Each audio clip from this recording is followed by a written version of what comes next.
Bonjour à tous, bienvenue dans ce nouvel épisode d'Embord Terrain. Et oui, il est un peu tôt avant Montpellier, mais pourtant on vous fait la surprise aujourd'hui avec un épisode spécial et un invité spécial qui va se présenter maintenant. Bonjour Alizé. Salut JB Dubier, JB qui nous a rejoint donc cette année à l'UBB, non pas en tant que joueur, mais dans les bureaux. Déjà JB, qu'est-ce que ça fait d'être dans les bureaux de l'UBB ? Ah, de faire partie, tu veux dire, de l'équipe des gens des bureaux, comme on les appelle ? Exactement. Mais alors, je suis très content. Je suis encore dans une période d'essai, j'essaie de me faire accepter. Je pense que je suis sur une bonne base, mais sinon très heureux de retourner à la maison. J'imagine. Déjà, les gens des bureaux sont très heureux, je pense, de travailler avec toi. C'est quelque chose d'avoir un ancien joueur, parce que bizarrement, les joueurs eux-mêmes viennent un peu plus voir l'administratif depuis. Et c'est pas déplaisant d'avoir des petits bonjours en plus. Mais oui, écoute, faire des petites pauses café, des choses comme ça, c'est important. Du coup, pour moi, ça permet aussi de revoir les copains. Et pour les gens des bureaux aussi, de voir les joueurs. C'est trop bien. Du coup, on va éclaircir un peu tout ça, déjà.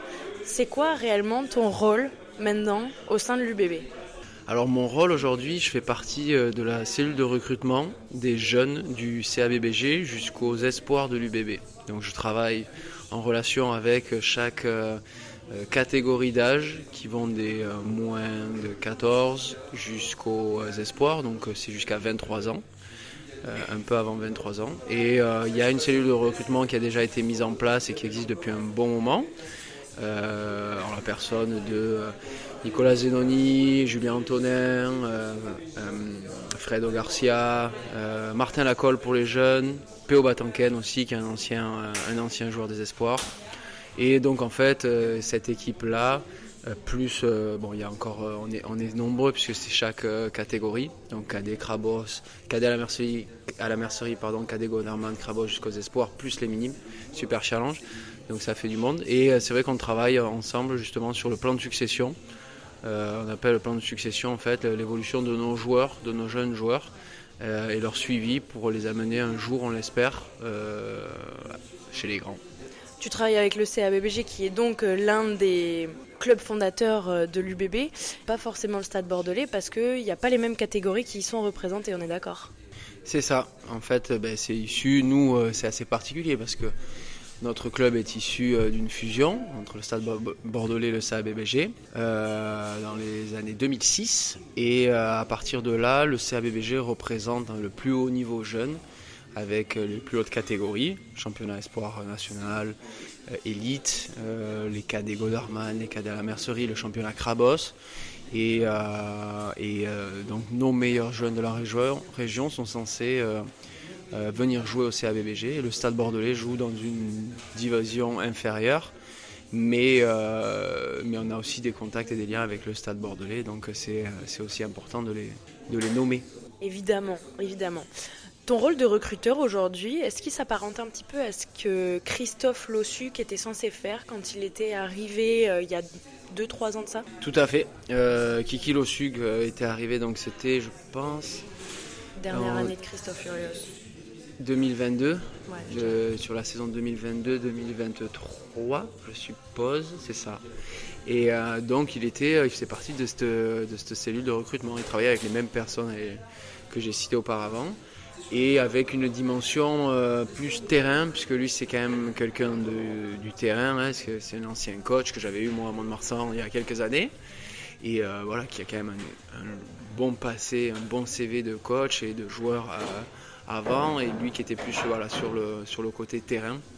Et donc voilà, c'est un peu, j'ai une partie dans mon rôle qui est vraiment axée là-dessus, et ce que faisait Christophe Lossuc.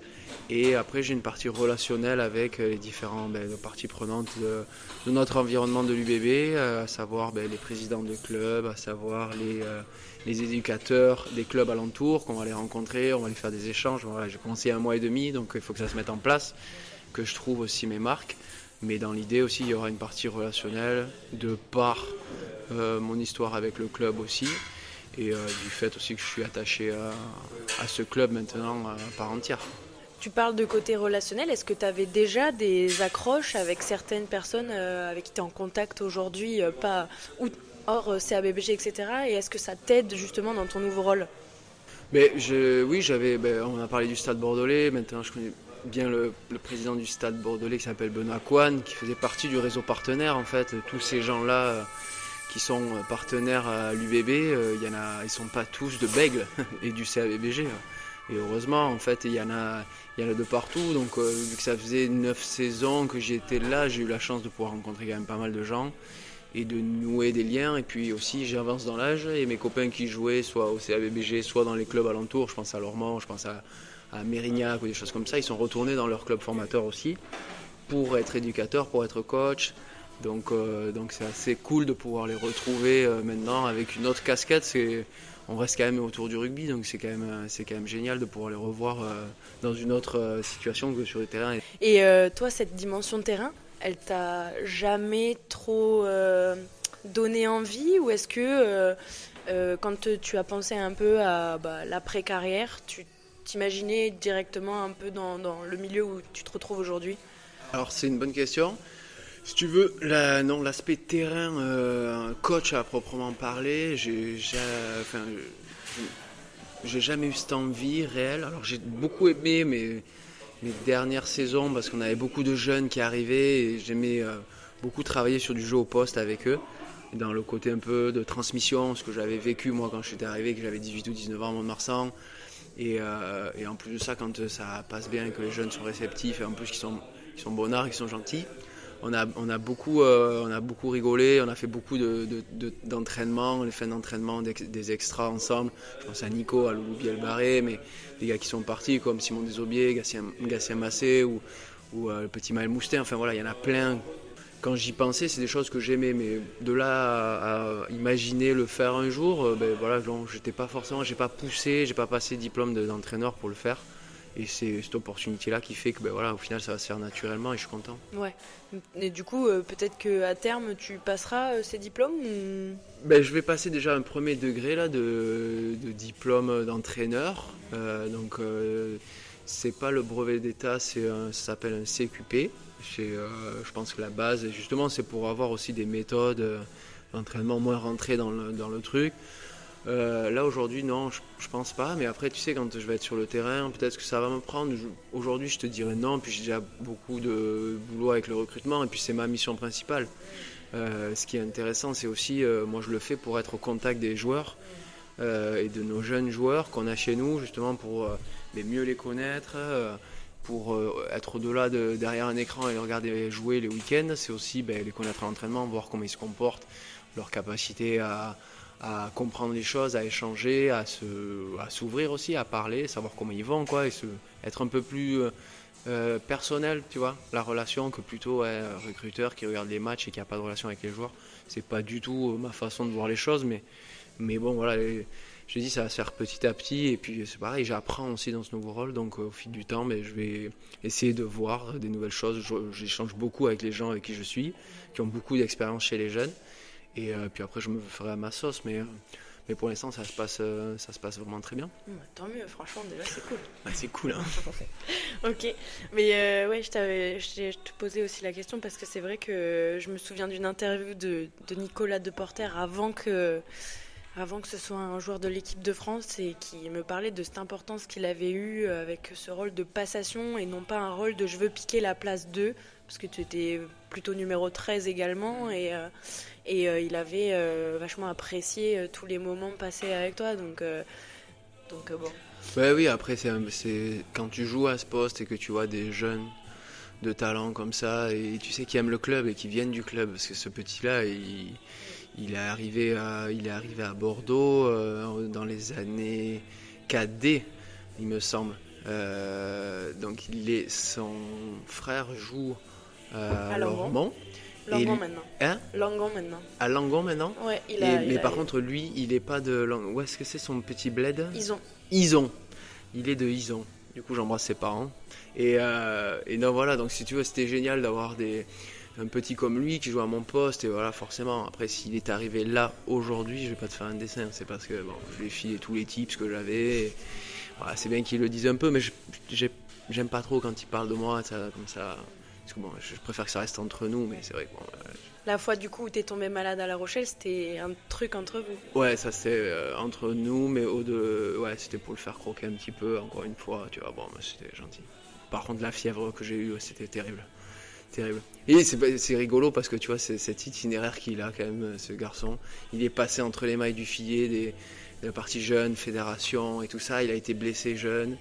Et en fait, il a eu une explosion incroyable et largement méritée. Mais son premier match, je crois que son première feuille de top 14.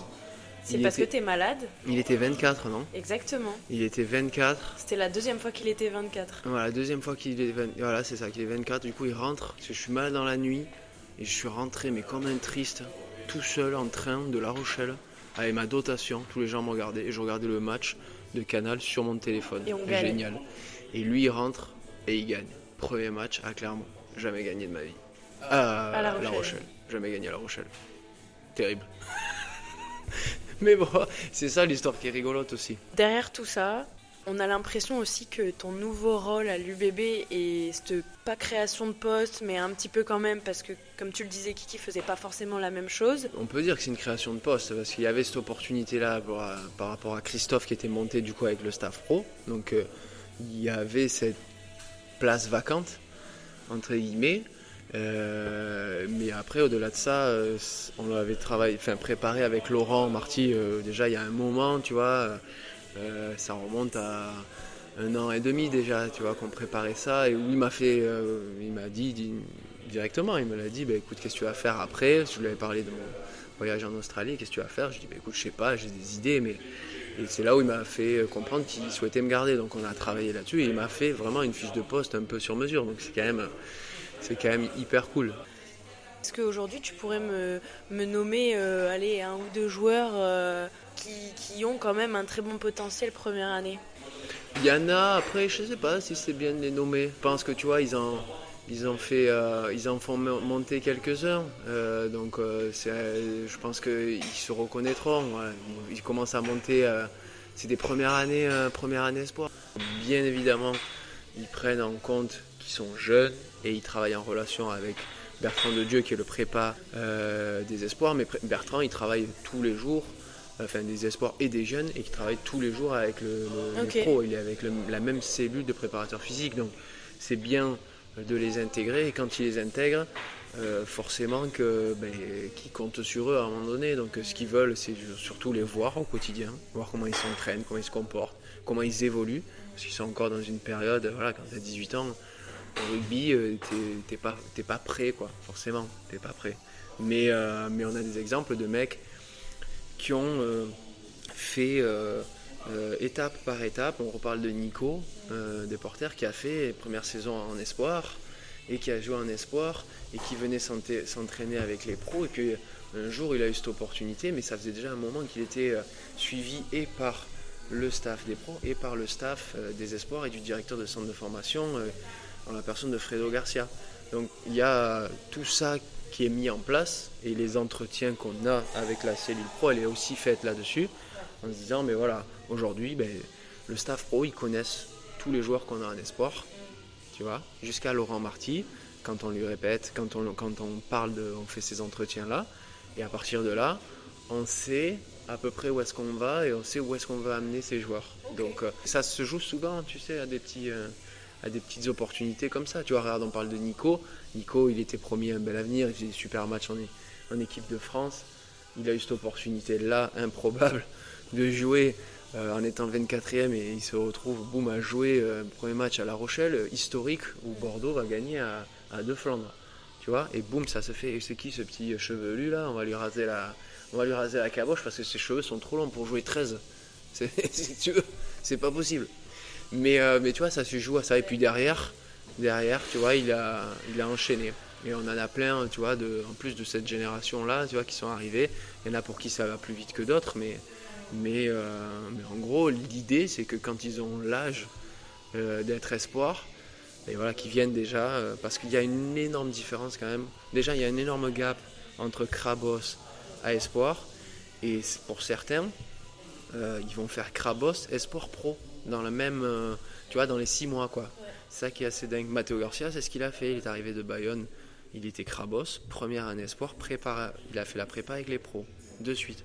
Donc il faut quand même, il y en a pour qui il faut s'adapter, mais forcément que la marche, elle est immense, quoi. Donc il y a un temps d'adaptation et forcément sur l'entraînement, les intensités de nos séances de muscu, l'intensité de nos entraînements, des matchs. Donc au bout d'un moment, c'est pour ça qu'il faut faire attention. Ouais. C'est aussi pour ça que cette année, les plannings de semaine ont été changés pour les espoirs pour un peu plus ressembler aux vôtres. Enfin, c'est celle des pros, quoi.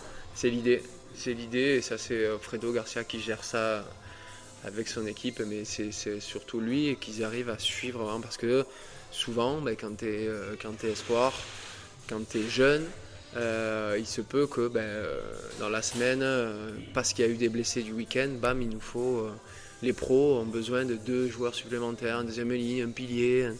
Donc c'est là où si t'es pas calé sur les mêmes entraînements, c'est un peu compliqué.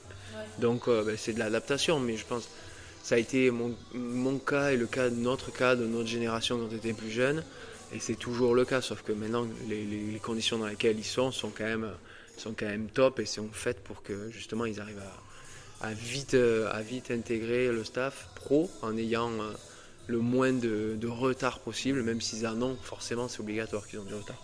Mais tu vois, c'est intéressant d'avoir ce point de vue-là, parce que des fois on a tendance à un petit peu mettre les pros d'un côté, les espoirs de l'autre, et vraiment faire la coupure entre les deux. Et là du coup tu montres un peu que justement non, tout est lié, et au final il y a un suivi de chaque personne, que ce soit de là-haut et que ça redescende et tout. Et je pense que c'est intéressant aussi pour les gens de le savoir, de voir que non, c'est pas parce qu'ils sont en espoir et voilà que derrière. Après, ce qui est important de savoir aussi, c'est qu'il y a le centre de formation. Et le centre de formation, on a 30 places. Chaque club a 30 places pour le centre de formation. Et plus, on va pas rentrer dans les détails, mais les jeunes garçons qui sont en académie, du coup, l'académie c'est le pôle espoir d'avant, eux ils ne comptent pas comme une place. Oui. Et en fait, dans le centre de formation, tu as des gars des espoirs, tu as des gars des crabos. Enfin, tu vois, tu peux pas avoir tout le monde, toutes les catégories, avoir un suivi. Ce qu'ils font bien à Bordeaux, justement, c'est que la partie espoir, ils vont avoir des personnes, on a 2 personnes qui sont sur le double projet, qui vont considérer tant les joueurs du centre de formation que les joueurs qui sont des joueurs d'effectifs et qui ne sont pas au centre de formation.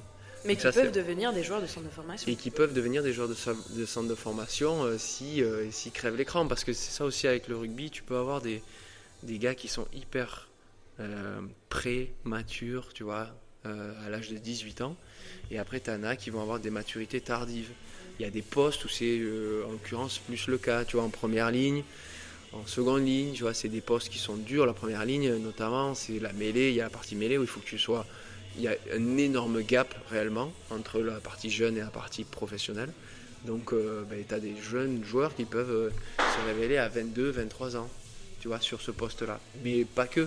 Tu en as aussi derrière, hein, parce que tu grandis un peu plus tardivement, parce que tu mets un peu plus de temps à te développer rugbystiquement, en termes de vitesse, donc c'est pour ça que c'est à la fois hyper intéressant dans mon rôle, mais aussi hyper compliqué, parce qu'il y a plein de choses que tu maîtrises pas, et il y a plein de choses que tu vois pas. Je pense que les bons recruteurs, les gens qui travaillent bien dans le milieu jeune, c'est ceux qui arrivent à déceler quand même chez un joueur une petite flamme, quoi. Ouais, cette qualité là, tu vois, qui peut être des fois ça crève l'écran, les mecs mais il y en a qui vont pas crever l'écran, et qui par contre vont avoir des qualités et vont justement faire peut-être marche après marche. Il y en a qui font marche 4-4, Louis Barré, tu vois, des gars comme ça. Et t'as des Marco Maxime Gazzotti, Lugu. Et après t'as des Maxime Lugu. Voilà, qui n'a pas fait le centre de formation, qui était aspirant, et qui au final est arrivé là un peu par hasard, et puis au final il a fait 4 ou 5 saisons au BO, à plus de 25 matchs même. Il a fait 2 ou 3 saisons à 30 matchs. Il était buteur, puis il est devenu capitaine, puis il a tout fait dans ce club. Mais tu vois comment ça fait, il y a cet exemple-là, il est aussi très marquant. Il est en équipe de France, il a fait Coupe du Monde, enfin, tu vois, c'est pour ça que c'est dans le rugby comme ça aussi, c'est assez difficile. Mais c'est pour ça que c'est hyper intéressant. Ah non, mais franchement, c'est intéressant, mais je pense qu'on n'en parle pas assez aussi. Et je pense qu'avec ton rôle, c'est bien de définir aussi un petit peu plus ouais, en expliquant En détail. comme ça en détail. Ouais, voilà, pas grand-chose. Après, aujourd'hui, c'est vraiment un régal pour moi, tu vois, que d'apprendre, tu vois, des nouvelles choses encore sur le rugby. En fait, apprendre tout le temps, c'est ça que j'aime, quoi. Le rugby, tu sais, tu me posais la question, si tu voulais rester dans le rugby, mais pas forcément, tu vois, j'avais rien fait, tu vois, j'avais rien provoqué, tu vois, de me dire, ouais, je veux rester dans le rugby. Quand tu veux rester dans le rugby ou que tu as peut-être un peu envie, tu vas passer ton diplôme, tu vas passer ton DE, tu fais des formations, tu commences déjà à voir les jeunes à entraîner une équipe de cadets, tu vois, c'est ce que... Et bon, c'est vrai que je ne l'ai pas fait, mais voilà, cette opportunité-là, elle est tombée et tu vois, je me dis, mais ouais, ça pourrait être trop bien. Et puis en plus, que ce soit Laurent, qui lui a eu un passé de recruteur, tu vois, parce qu'il était président, mais il a déniché énormément de talents et de gars de Pro D2 et de fédéral, tu vois, dont je faisais partie et des mecs, enfin des mecs de fédéral, pas d'énormément de talent. Les mecs d'énormément de talent, il y a Blair Connor qu'il est allé chercher en Australie, il est allé chercher Camille Lopez, il est allé chercher Romain Lonca, enfin tu vois, Nance aussi, tu vois, qui avait 5 feuilles de match à Perpignan, tu vois, qui avait inconnu au bataillon. Mais tu vois, c'est ça qui est intéressant. Et je me suis dit, même s'il prend plus, il a pris du recul, et justement, je pense qu'il a engagé des gens pour faire son boulot là, il reste hyper passionné là-dedans, et les échanges sont hyper intéressants avec lui, tu vois, même si je suis très axé, enfin, 100% axé sur la partie jeune, malgré tout. Oui, mais il faut que quand même que tu aies une vision sur le long terme. Donc, quelque Oui, voilà. part, Donc c'est pour ça que je suis consulté et quand on parle de jeunes, ben, il y a souvent Laurent qui traîne dans le coin et il faut qu'il soit informé, et Yannick aussi. Donc tu vois, c'est pour ça que c'est hyper intéressant. Ok. Du coup, tu as une nouvelle vision de recruteur, etc. Est-ce que tu trouves que les standards du rugby aujourd'hui, ils ont changé? Que les standards, bah, Standards de profil de joueur, on va dire. bah après, je dirais qu'à l'UBB, ils ont forcément changé. Parce que avec les joueurs qui ont signé, qui ont explosé, je vais dire ces 2 dernières années, forcément que ça a fait augmenter nos standards, quoi. Et je parle de ça forcément derrière, tu vois, sur le champ arrière, sur la dimension vitesse, et qu'on marque beaucoup d'essais, mais parce que on crée des belles choses et l'équipe joue bien, mais c'est aussi parce qu'elle a des très bons joueurs et qui sont capables de finir les coups. Et ben, il y a forcément une dimension physique où les mecs vont vite, sont rapides, ils courent longtemps, et aussi ils pigent bien le rugby, quoi. C'est des mecs qui ont une matière grise du rugby qui est vraiment, pour certains à cet âge-là, qui est vraiment assez incroyable. Donc forcément que les standards ont augmenté. Et donc oui, après...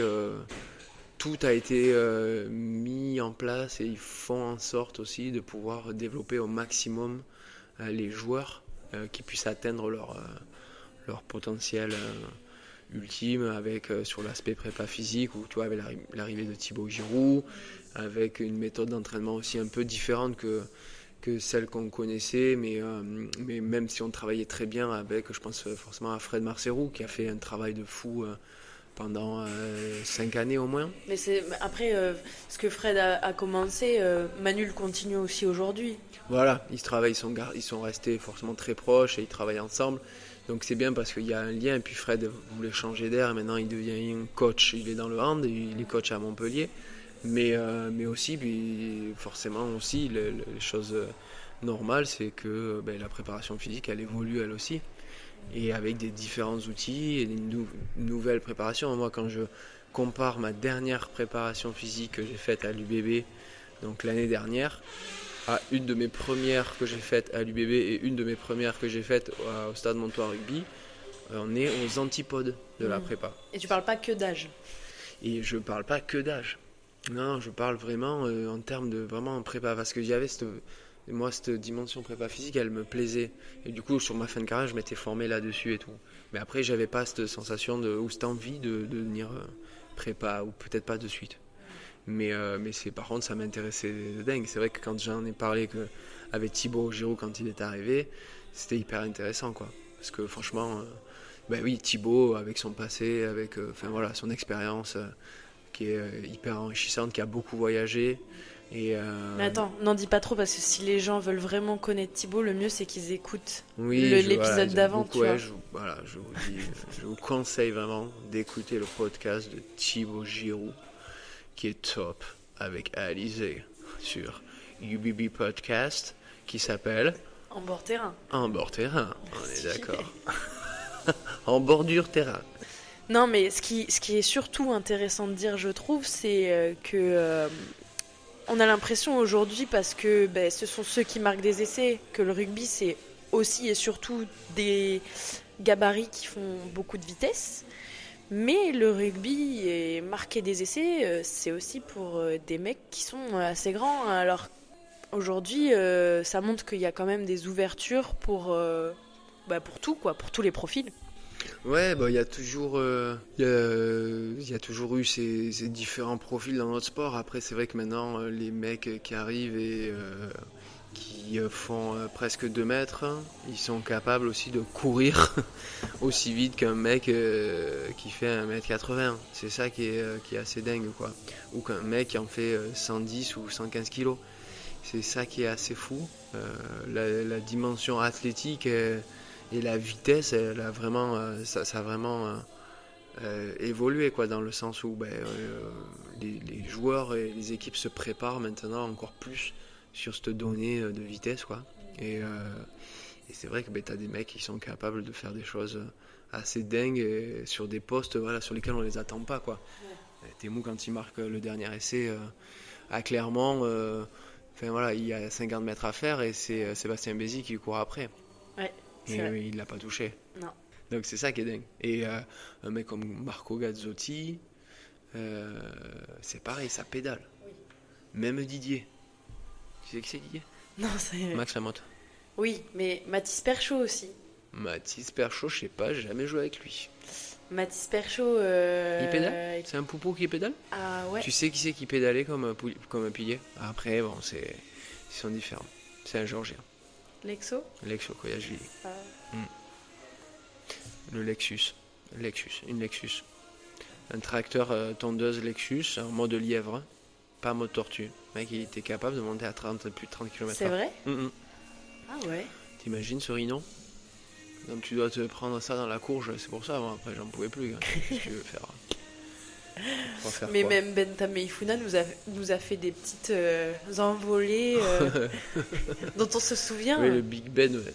Le Big Ben, il faisait du saut en hauteur et saut à la perche quand il était jeune. C'est vrai? Non. Non, mais ça aurait été incroyable.